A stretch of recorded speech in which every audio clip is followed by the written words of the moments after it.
회사에 돈 벌어다 주는 사람, 즉 성과형 인재를 인사팀은 뽑으려고 하며 그 성과 DNA를 확인할 수 있는 문항, 직무 역량 문항이 가장 중요하다고 이야기했습니다. 그래서 오늘도 직무 역량을 우회적으로 물어보는 문항들에 대한 합격 자소서 가져왔습니다. 팀워크를 발휘해본 경험, 문제 해결 경험, 목표 달성 경험.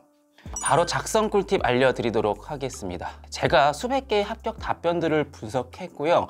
위 세 가지 문항들, 합격 답변들에는 공통적인 세 가지 특징이 있었습니다. 첫 번째, 장애물, 실현, 역경을 드러내라. 두 번째, 성과를 수치화해라. 세 번째, 직무 유관 역량을 언급해라. 네, 문제 상황을 드러내야만 그 문제 상황을 극복했을 때 얻게 된 성과가 더 극적으로 표현될 수 있겠죠. 너무나도 당연하지만 많은 취준생 여러분들께서 놓치고 계신 포인트였습니다. 하지만 합격자들은 이를 잘 활용하고 있었고요.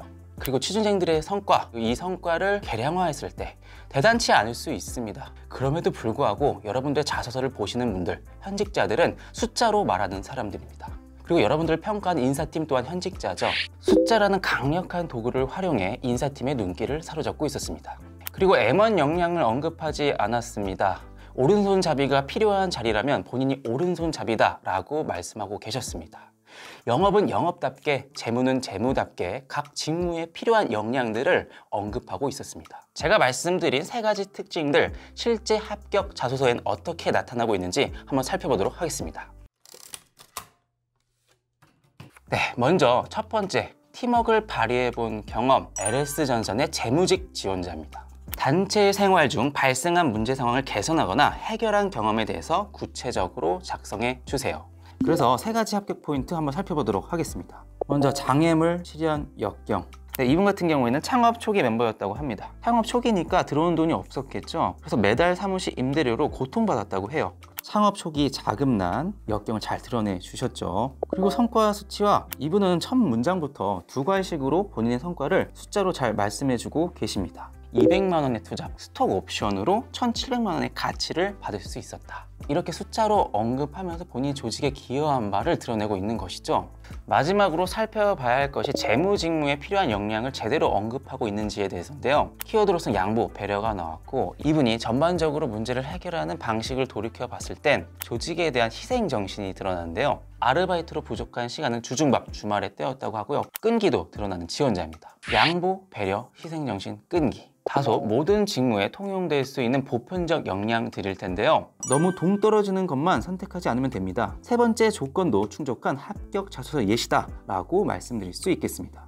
네, 두 번째는 목표 달성 경험, BGF 리테일 영업관리 지원자입니다. 문항부터 보시죠. 공동의 목표를 달성하기 위하여 가장 중요하다고 생각하는 역량 한 가지를 선정하고 그 이유와 해당 역량을 발휘하여 목표를 달성한 경험에 대해 구체적으로 기술하시오. 네, 이 문항 같은 경우엔 다소 변주된 스타일입니다. 일반적인 목표 달성 경험 문항 같은 경우엔 주도적으로 목표를 설정하고 이를 완수해 본 경험을 적어라 이렇게 얘기를 하는데, 이 문항 같은 경우에는 공동의 목표를 적어야 하는 겁니다. 그 공동의 목표를 달성하기 위해서 어떤 역량이 가장 중요한지를 반드시 한 가지 명시해라 라고 얘기를 하고 있습니다. 이렇게 가장 중요한 역량을 하나 요구할 때는요, 왜 이 역량이 중요했는지 본인만의 이유를 적어 주셔야 하는 건데요. 그 견해 안에서 여러분들의 업무 수행 방식, 가치관, 사고방식이 드러날 수 있기 때문입니다. 이분께서는 주도성을 뽑아 주셨습니다. 주도적인 자세가 공동의 목표를 달성하기 위한 첫 걸음이다. 잘 적어 주셨네요. 다음으로 우리가 짚고 넘어가야 할 세 가지 포인트입니다. 과연 잘 썼을까요? 장애물 실현 역경.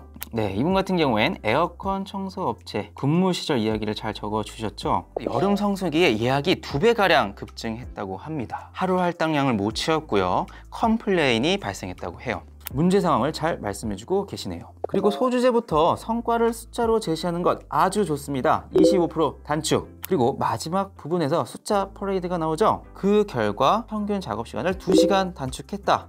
예약 달성 100%로 이어졌다. 그리고 만족스럽다는 40여 건의 리뷰를 받았다. 네, 이렇게 숫자로 가독성 있게 본인의 성과를 뽐내주고 계시네요.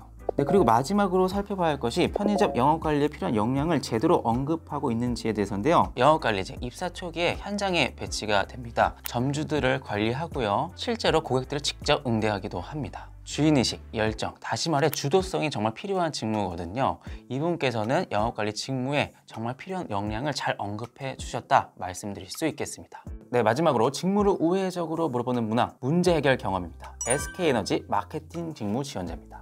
직무 역량 관련 경험 중 가장 해결하기 어려웠던 문제나 상황은 무엇이었으며 문제를 어떠한 과정으로 접근, 분석, 해결하였는지 작성해 주십시오. 네, 한번 그 세 가지 합격 포인트 살펴보도록 하겠습니다. 장애물, 실현, 역경. 네, 이분 같은 경우엔 스타트업에서 영상 하나를 만든 기획자, 제작자였나 봐요. 그런데 당시에 채널 자체가 하락일로를 걷고 있었다. 반응이 매우 안 좋았고 댓글 여론도 안 좋았다고 해요.